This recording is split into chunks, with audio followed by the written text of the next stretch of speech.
আগামী শুক্রবার ১লা মে বুদ্ধ পূর্ণিমা দিন আপনার সিঁদুরের পাত্রে গোপনে মিশিয়ে দিন এটি। আপনার জীবনের সমস্ত বাধা বিপত্তি এবং পরিবারের সমস্ত বাস্তু দোষ তো দূর হবেই, তার সাথে সাথে আপনার পরিবার ভরে উঠবে সুখ শান্তি এবং সমৃদ্ধিতে। বলে যে একজন বিবাহিত রমণী তার সিঁদুরের শক্তিতে তার পরিবারকে যে কোনো বিপদ থেকে মুক্ত করতে পারে। মা লক্ষ্মী এবং নারায়ণ ভগবানের আশীর্বাদ ধন্য এই জিনিসটি যদি আপনি আপনার সিঁদুরের পাত্রে এই বুদ্ধ পূর্ণিমা দিন মিশিয়ে দিতে পারেন, তাহলে আপনার পরিবার থেকে সমস্ত রকম সংকট দূর হবে এবং অর্থ প্রাপ্তির নতুন যুগও তৈরি হবে। নমস্কার বন্ধুরা, আমি সুচরিতা সবাইকে স্বাগত জানাচ্ছি কিপ গ্রুমিং চ্যানেলে। বন্ধুরা, আশা করছি ঈশ্বরের আশীর্বাদে প্রত্যেকেই ভালো আছেন এবং সুস্থ আছেন। সামনেই আসতে চলেছে বুদ্ধ পূর্ণিমা। বৈশাখ মাসের এই পূর্ণিমা তিথিটিকে বৈশাখী পূর্ণিমাও বলা হয়। বৈশাখ মাস যেহেতু হিন্দু বর্ষ পঞ্জিকার প্রথম মাস, তাই বৈশাখী পূর্ণিমা বা বুদ্ধ পূর্ণিমা হচ্ছে বছরের সর্বপ্রথম পূর্ণিমা। বৌদ্ধ ধর্মাবলম্বীদের সবচেয়ে বড় ও পবিত্র ধর্মীয় অনুষ্ঠান হল বুদ্ধ পূর্ণিমা। গৌতম বুদ্ধের জন্ম হয়েছিল এই তিথিতে। শুধুমাত্র জন্মতিথি বলেই নয়, এই বিশেষ দিন তিনি বোধি ও বা সিদ্ধিলাভ ও মহাপরিনির্বাণ লাভ করেছিলেন। বুদ্ধদের মতোই হিন্দুদের কাছেও এই দিনটির বিশেষ গুরুত্ব আছে, কারণ হিন্দু ধর্ম অনুসারে গৌতম বুদ্ধকে শ্রী বিষ্ণুর নবম অবতার বলে মনে করা হয়। তাই এই বিশেষ দিনে প্রত্যেক হিন্দু বাড়িতে মা লক্ষ্মী এবং নারায়ণ ভগবানের বিশেষ পূজা অর্চনা হয়ে থাকে এবং অনেক বাড়িতেই প্রদোষকালে শ্রী শ্রী সত্যনারায়ণের পুজোও হয়ে থাকে। এই বিশেষ দিনে সনাতন ধর্মাবলম্বীরা পবিত্র নদীতে স্নান করেন, দান দক্ষিণা করেন, মন্দির পরিভ্রমণ করেন এবং পূজা অর্চনা নাম সংকীর্তনের মধ্যে দিয়েই দিনটি কাটান।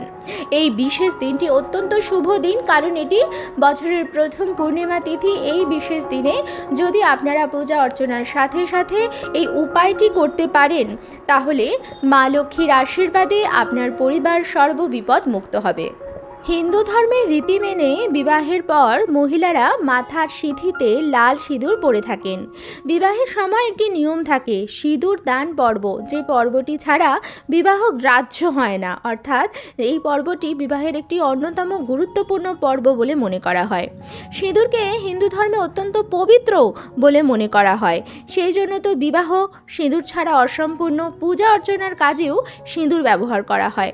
সনাতন ধর্মে প্রায় 16 শোভার মধ্যে প্রধান এবং অন্যতম হচ্ছে সিঁদুর। বৈবাহিক জীবনেও লাল রঙের এই সিঁদুরের বিশেষ গুরুত্ব রয়েছে। ভারতীয় সংস্কৃতিতে সিঁদুর লাগানোর এই প্রথা কিন্তু বহু প্রাচীন। রামায়ণ থেকে মহাভারত, বিভিন্ন ধর্মগ্রন্থ ও শাস্ত্রে সিঁদুরের গুরুত্ব উল্লেখ রয়েছে। একজন বিবাহিত রমণী তার স্বামী এবং পরিবারের কল্যাণ ও মঙ্গলার্থে প্রতিদিন স্নানের পর সিঁদুর পরেন এবং নিজের সৌন্দর্য বাড়িয়ে তোলেন।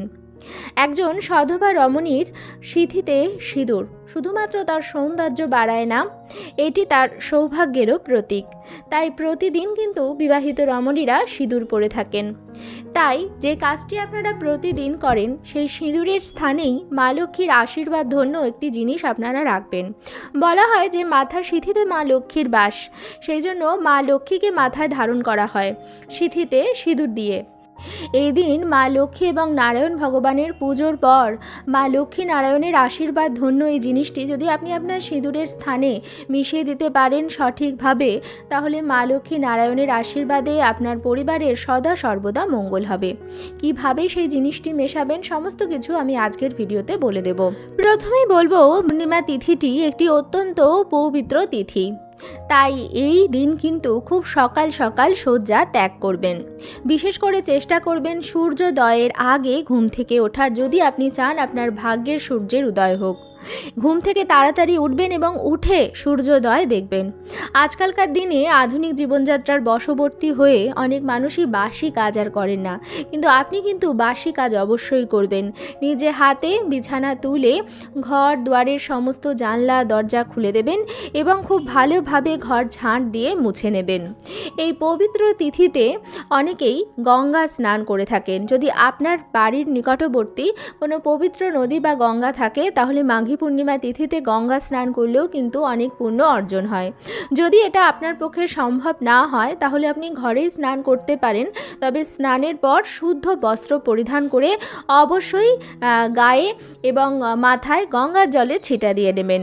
ঘরের সর্বত্র গঙ্গা জলে ছিটা দেবেন। আর আপনার সেই দিন বাড়ির মুখ্য দরজা বা সদর দরজায় অবশ্যই 1 ঘটি জল ঢালতে কিন্তু ভুলবেন না।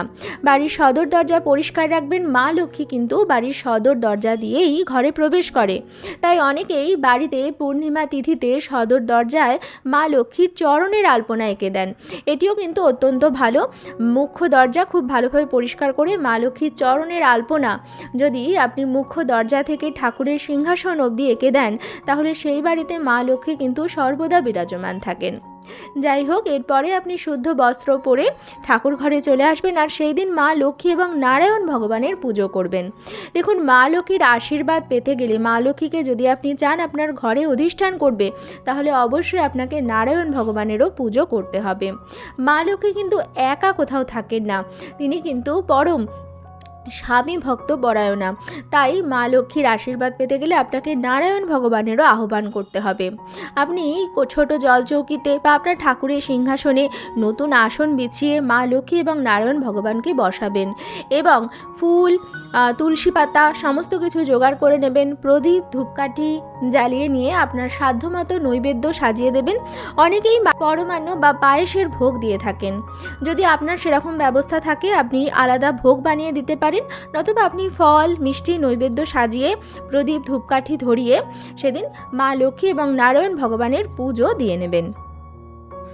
মা লক্ষ্মী এবং নারায়ণ ভগবানের সামনে অবশ্যই একটি অক্ষত বা নিখুঁত পান অর্পণ করবেন। তার মধ্যে কিছু মঙ্গল সামগ্রী আপনারা দিতে পারেন। এই মঙ্গল সামগ্রীগুলো মা লক্ষ্মী এবং নারায়ণ ভগবানের সামনে অর্ঘ্য নিবেদন করাও অত্যন্ত ভালো। মা লক্ষ্মীকে নিজের হাতে সেদিন সিঁদুর পরাবেন এবং মা লক্ষ্মীর জন্য যদি সম্ভব হয় সেদিন একটি নতুন সিঁদুর, আলতা এবং শাঁখা, নোয়া ইত্যাদি সমস্ত কিছু আপনি দশকর্মার দোকানে পেয়ে যাবেন। দশকর্মার দোকানে সমস্ত কিছু পাওয়া যায়। আলতা, সিঁদুর, শাঁখা, নোয়া ইত্যাদি সমস্ত কিছু মা লক্ষ্মীর কাছে আপনি নিবেদন করতে পারেন। মা লক্ষ্মীকে যে নতুন সিঁদুরটি আপনি নিবেদন করবেন তার মধ্যে আপনি দেবেন একটি 1 টাকা বা 16 আনা। যদি আপনার কাছে কোনো রূপোর 1 টাকার কয়েন থাকে আপনি সেটি দিতে পারেন, তাহলেও অত্যন্ত ভালো হবে। যদি না থাকে তাহলে বাজার চলতি 1 টাকার কয়েন দেবেন, যেটার বাজারে মূল্য আছে। এরকম একটি 1 টাকার কয়েন মা লক্ষ্মীর কাছে নিবেদন করবেন। মা লক্ষ্মীর যে সিঁদুরের স্থান সেখানে নিবেদন করবেন। অর্থাৎ মা লক্ষ্মীর জন্য একটি নতুন সিঁদুর আনবেন এবং তার মধ্যে একটি 1 টাকা 16 আনার কয়েন অথবা একটি রূপোর 1 টাকার কয়েনও আপনি দিতে পারেন। মা লক্ষ্মীর যেখানে তেল সিঁদুর গোলা থাকে সেখান থেকে একটি ফোঁটা আপনি সেই কয়েনটির মধ্যে দিয়ে দেবেন এবং মা লক্ষ্মীকেও নিজের হাতে সিঁদুর পরিয়ে দেবেন। আপনি সেই সিঁদুরের থান থেকে নিজের সিঁথিতেও একটু সিঁদুর নেবেন। প্রতিদিন সেখান থেকে সিঁদুর নেওয়াও কিন্তু অত্যন্ত ভালো এবং এইভাবে আপনি পূজা অর্চনা করে আপনার ঠাকুর ঘর ছেড়ে দেবেন। কিছুক্ষণ পরে এসে আপনি মা লক্ষ্মীকে যে নতুন সিঁদুরটি নিবেদন করেছেন এবং তার মধ্যে যে 1 টাকার কয়েনটি আছে সেটি সিঁদুরের জায়গায় ভরে সেই 1 টাকার কয়েনটির মধ্যে যতটুকু সিঁদুর ওঠে ততটা নিয়ে আপনার যে নিজস্ব সিঁদুর জায়গা যেখান থেকে আপনি প্রতিদিন স্নানের পর সিঁদুর পরে থাকেন সেই জায়গার মধ্যে মিশিয়ে দেবেন এবং আপনি সেই কয়েনটিও আপনার সিঁদুরের স্থানে রেখে দেবেন।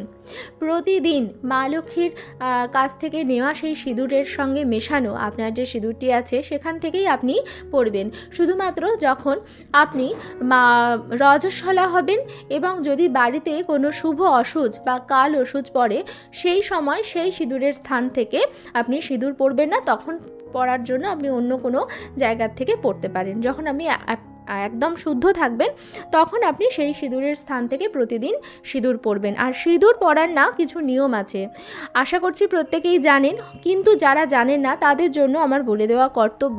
সেটি হচ্ছে কখনো সকালবেলা ঘুম থেকে উঠে বাসি বস্ত্রে সিঁদুর পরে ফেলবেন না।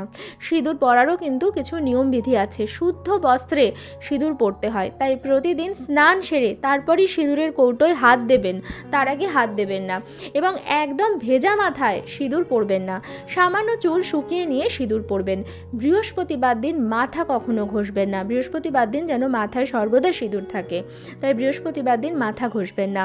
বৃহস্পতিবার পুজোর পর আপনি মাথার সিঁদুর যেটি পরবেন সেটি আপনার স্বামীর হাত দিয়ে পরতে পারেন, বা যদি আপনি বাড়িতে কোনো বিশেষ পুজো রাখেন বা যে কোনো পবিত্র তিথি, পূর্ণিমা একটি অত্যন্ত পুণ্য দিন, সেই দিন আপনি স্নান সেরে শুদ্ধ বস্ত্র পরে আপনার স্বামীকে বলুন আপনার সিঁথিতে সিঁদুর পরিয়ে দিতে।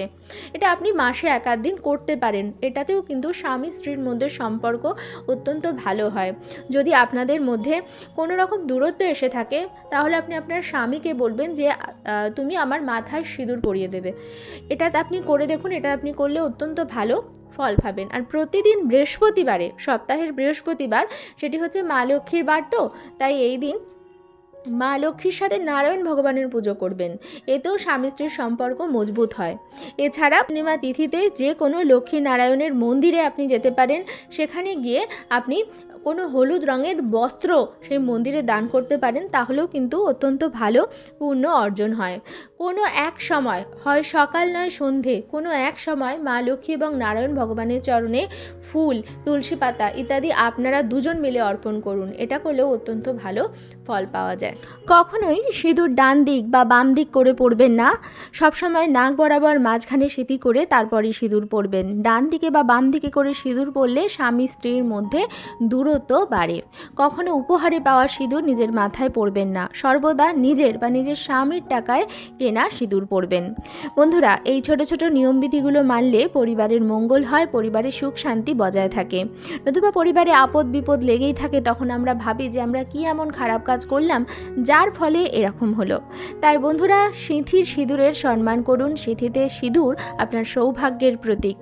আজকাল অনেকেই সিঁদুর পরেন না, তবে বেশিরভাগ মহিলারা আছেন, প্রায় 90% মহিলারা আছেন যারা স্ব ইচ্ছায় সিঁদুর পরে থাকেন।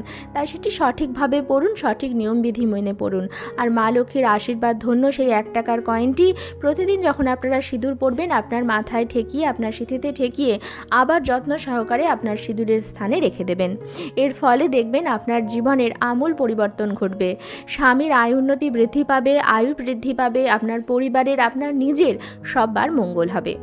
আজকের পর্বটি আমি এখানেই শেষ করছি। আশা করছি আজকের ভিডিওটি আপনাদের ভালো লাগলো এবং একটু হলেও উপকারে লাগলো। ভিডিওটি ভালো লাগলে অবশ্যই কিন্তু লাইক, কমেন্টস এবং শেয়ার করবেন বন্ধুরা। আর যদি চ্যানেলে নতুন হন তাহলে অবশ্যই চ্যানেলটিকে সাবস্ক্রাইব করে আমার সাথে থাকবেন। দেখা হবে কিপ গ্রুমিংয়ের নতুন আরও একটি পর্ব নিয়ে। সবাই খুব ভালো থাকবেন, সুস্থ থাকবেন।